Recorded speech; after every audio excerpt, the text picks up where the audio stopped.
This video is going to be about drugs against hypertension, or simply stated, antihypertensives. Now, before you watch this video, you have to understand the concept of blood pressure, contractility, stroke volume, peripheral vascular resistance, the renin-angiotensin-aldosterone system. All of those I won't be explaining in this video because, they're like physiology. It's like another topic. This video will focus primarily on pharmacology. In a nutshell, however, understand that how fast your heart beats, how much resistance your blood vessels and your muscles give, how well your kidneys are working, your baroreceptors, your volume receptors in your central nervous system, your receptors in your peripheral nervous system, all of these will affect how well your blood pressure works. Now, if your blood pressure is too high, then things become inefficient and oxygen and nutrients aren't delivered efficiently. I was redundant. Now, that's essentially why we have these drugs called antihypertensives, which help us regulate our blood pressure, or rather the blood pressure of our patients. Now, essentially there are 5 groups of antihypertensives. These are VARDs: vasodilators, angiotensin antagonists, renin inhibitors, diuretics, and sympathoplegics. All of these work on the different systems that ultimately affect blood pressure. Now let's start with our sympathoplegics. Of the sympathoplegics, we have 5. We have our ganglion blockers, our postganglion blockers, our CNS or central nervous system antagonists, our baroreceptor antagonists, and adrenoreceptor blockers. Note that not all of these are conventionally used against hypertension. My mnemonic for this is ABCPG, or children need parental guidance, because, children, kindergarten, they learn their ABCs. You get the picture, right? So let's begin with our adrenoreceptor blockers. We have our beta-1 blockers, our non-selective blockers, and our alpha-1 selective blockers. Our beta-1 blockers consist of our OLOL. So we have propanolol, atenolol, metoprolol, and carvedilol, and this prototype called nevibilol. Nevibilol, yeah. So we have a lot of lols. So funny. These essentially decrease cardiac output as well as vascular resistance. These can be used in turn for a variety of purposes, such as angina, tachyarrhythmia, migraine, tremors, and preoperative hypertension. Propanolol, since it's non-selective, can also be used to control variceal hemorrhage. However, you should always understand that in pharmacology there is never such thing as a wonder drug, and beta-1 blockers have their side effects. These include bradycardia and hypotension. Propanolol, particularly because it's non-selective and it can also affect the beta-2 blockers of the lungs, can cause bronchospasm. And likewise, all of these drugs can cause impotence. Sorry guys. This is particularly why non-selective beta blockers are contraindicated in patients with asthma. Beta-1 blockers should be used with caution in diabetics because they can mask signs of hypoglycemia. And finally, these should not be your drug of choice in young sexually active males because of impotence. My preferred mnemonic for beta-1 blockers is we're gonna be camping. C for carvedilol, A for atenolol, M for metoprolol, P for propanolol, and N for nevibilol. Camping! Woo! So next we have our non-selective blockers. These consist of phentolamine and phenoxybenzamine. However, we don't usually use these in hypertensives because they cause tachycardia. And you don't want that in your hypotensive patients now, do you? Nope, you don't. Moving on, we have our alpha-1 selective blockers. These are prazosin and terazosin. These are very good at causing vasodilation. In turn, this reduces vascular resistance. This works for patients who have hypertension as well as those with benign prostatic hypertrophy.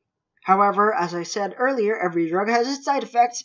This one in particular could cause orthostatic hypotension as well as a sodium increase that results in edema. Now, let's move on to the central nervous system antagonists.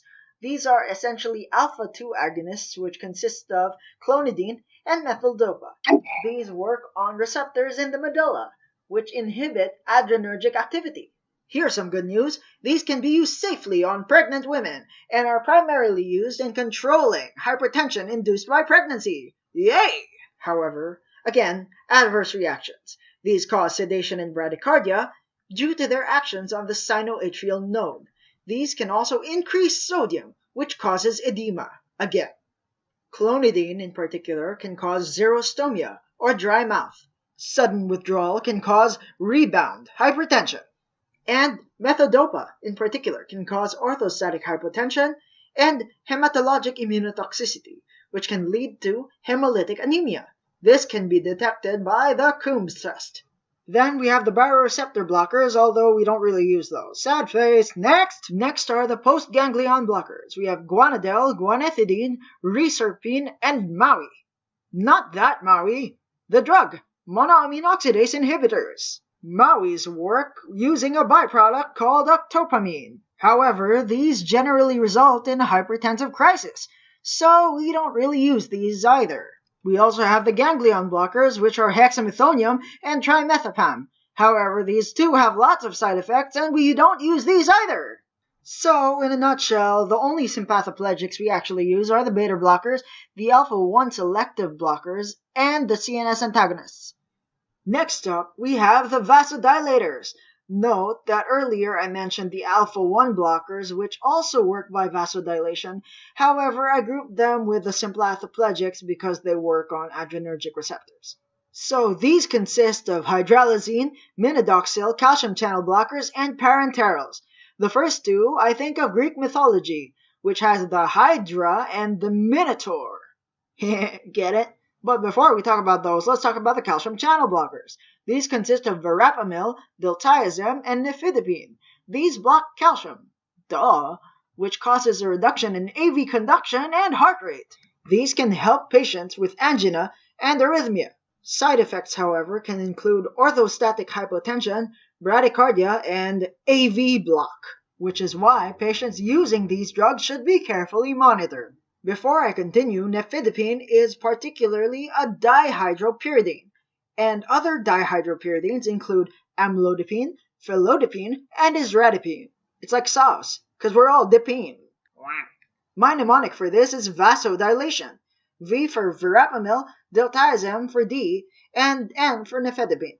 Now you remember the Hydra and the Minotaur? That's right, that's for hydralazine and minodoxil. The mechanisms of action of these two are different.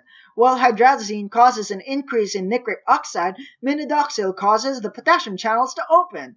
Both of these cause a relaxation of the smooth muscle in the vessels. These are both used for severe hypertension. However, note the side effects again. Hydralazine causes drug-induced lupus syndrome, and minodoxil causes hirsutism.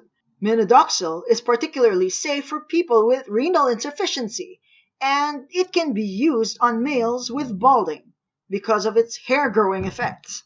Finally, we have the parenterals. My mnemonic for this is do not feed. That stands for diazoxide, nitroprusside, and phenol-dopam. Boy, I hope my pronunciation is correct. These are usually given parenterally or injected because of hypertensive emergencies. First, we have diazoxide, which is kind of like minoxidil because it opens potassium channels, causing a release of potassium, resulting in vasodilation by relaxation of the smooth muscle. Boy, that's a mouthful. One side effect is the reduction of insulin. This can work one of two ways. This drug can be used in patients with insulinoma. However, it's contraindicated in patients with type 2 diabetes. I'm sorry, I didn't write that. Next, we have nitroprusside, which causes a release in cyclic GMP. Its vasodilatory effects can cause inflammation.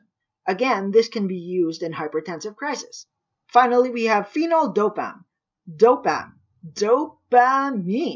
This works on the dopamine 1 receptors. Before we move on, you remember the mnemonic? Yes, do not feed parenterals. Next, let's move on to the renin inhibitor, and the angiotensin antagonists. These work on the renin-angiotensin-aldosterone system. There are 3 kinds of angiotensin antagonists. First, we have the ACE inhibitors, the angiotensin 2 receptor antagonists, and the aldosterone receptor antagonists. Let's start with the ACE inhibitors. We have captopril and enalapril, as well as fosinapril, imidapryl, and quinapril. Whew, so many prils. My mnemonic for this is ACE-pril showers. A stands for ACE, C stands for captopril, and E stands for enalapril. And pril stands for, well, anything pril is an ACE inhibitor, essentially.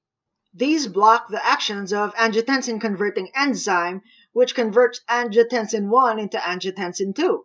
This also stimulates kallikrein-kinin, which creates bradykinin. Since this slows down deterioration of the kidneys, this can be used in patients with chronic kidney disease. Side effects include cough, angioedema, and potassium increase, or hyperkalemia. I remember this by the mnemonic ACE wears a cap. C-A-P. CAP. One final note, this is contraindicated in pregnant patients, especially after the first trimester. Next, we have the angiotensin 2 receptor antagonists. These are losartan, valsartan, telmisartan, irbesartan, and candesartan. Like their namesake, these block angiotensin 2 from binding to its receptor. Like ACE inhibitors, these cause cough, angioedema, and increase in potassium, however with not as much cough and angioedema. Again, don't use in pregnant patients. We have the aldosterone receptor antagonists, which includes spironolactone and eplenorone. These, well, block the binding of aldosterone to their receptors, resulting in a decrease in sodium and a decrease in water. By function, these are actually potassium-sparing diuretics. However, I wanted to include them here because I wanted to link them to the renin-angiotensin-aldosterone system. Side effects include dehydration and hyperkalemia. Particularly spironolactone can cause gynecomastia and impotence. Finally, we have our sole renin inhibitor, which is aliskiren. Ren stands for renin. Aliskiren blocks renin from binding to its binding site. Like ACE inhibitors and angiotensin receptor blockers, side effects include cough, angioedema, and increase in potassium. However, less cough and angioedema. Our last group consists of the diuretics. These are the thiazides and the loop diuretics. Our main thiazide diuretic is hydrochloro, you guessed it, thiazide. This blocks the reabsorption of salt in the distal convoluted tubule. What's special about thiazide diuretics is that the dose to decrease blood pressure is much less than the dose needed to pee. DD is less than DP. I don't think that's an actual equation though. Side effects include allergic reactions, dehydration, and hypercalcemia. This can also result in a drastic decrease in sodium, potassium, and metabolic alkalosis, not to mention hyperuricemia, hyperglycemia, and hyperlipidemia. Despite all of these side effects, however, this is the first-line drug in uncomplicated hypertension. Its use is also favored in patients who have low blood calcium as well as osteoporosis. Beware, however, in patients who have diabetes and gout, and definitely do not use in patients who have renal failure. Finally, we have the loop diuretics, of which our main man is furosemide, with or without potassium. Loop diuretics prevent reabsorption of sodium in the loop of Henle. This is used in cases of extreme fluid overload as well as severe hypertension. The side effects are just as extreme, as this can cause severe dehydration, hypokalemia, hypomagnesemia, hyponatremia, metabolic alkalosis, hyperuricemia, allergic reactions, and ototoxicity. And that, my friends, concludes our video on antihypertensive drugs. Works cited were Pharmacology Examination and Board Review by Katsung and Trevor, as well as Pharmacology Essentials by my pharma prof, Jason Cabigon. So much awesome! Na na na na na na na.